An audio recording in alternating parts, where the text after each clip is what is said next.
ധനികനായ യുവാവ് കർത്താവിൻ്റെ അരികിൽ വന്ന് ചോദിച്ചു, നിത്യജീവൻ അവകാശമാക്കാൻ ആർക്ക് സാധിക്കും? കർത്താവ് അതിന് ഉത്തരം പറയുന്നുണ്ട്, നിനക്കുള്ളതെല്ലാം വിറ്റ് നീ ദരിദ്രർക്ക് കൊടുക്കുക, അതിനുശേഷം എന്നെ അനുഗമിക്കുക എന്ന് പറയുന്നു.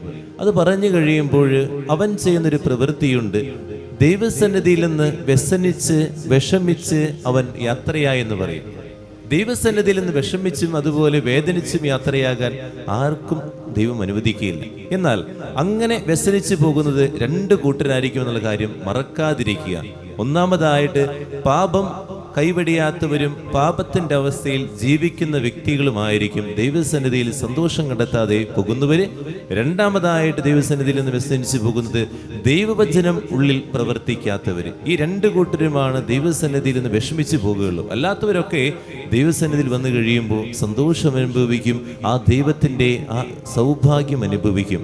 നമ്മുടെ ജീവിതത്തിൽ നമ്മൾ ചിന്തിച്ചു നോക്കുക, നമ്മൾ ദൈവസന്നിധിയിൽ വന്നതും എനിക്ക് ആശ്വാസം കിട്ടുന്നില്ല, അല്ലെങ്കിൽ ഒരു സന്തോഷം കിട്ടുന്നില്ല.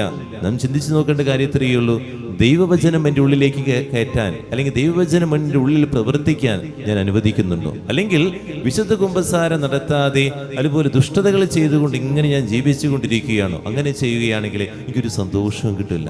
അല്ലെങ്കിൽ ഇവിടെ നിന്ന് ഇറങ്ങുന്ന സമയത്ത് ഒരു ദിവികാരണി ആരാധന, ഒരു വിശുദ്ധ കുർബാന, അല്ലെങ്കിൽ ഒരു പ്രാർത്ഥന കഴിഞ്ഞ് ഇറങ്ങുമ്പോൾ മനസ്സൊന്ന് ശാന്തമാകും. നമ്മളൊന്നും അറിയാതെ തന്നെ ഉള്ളിൽ പതുക്കെ പതുക്കെ ഒരു ആത്മീയമായ സന്തോഷം നമുക്ക് ലഭിക്കും. വ്യസനിച്ചു പോകാനല്ല, സന്തോഷത്തോടെ പോകാനാണ് കർത്താവിന്റെ സന്നിധിയിലേക്ക് വരുന്നത്. പ്രാർത്ഥിക്കാം.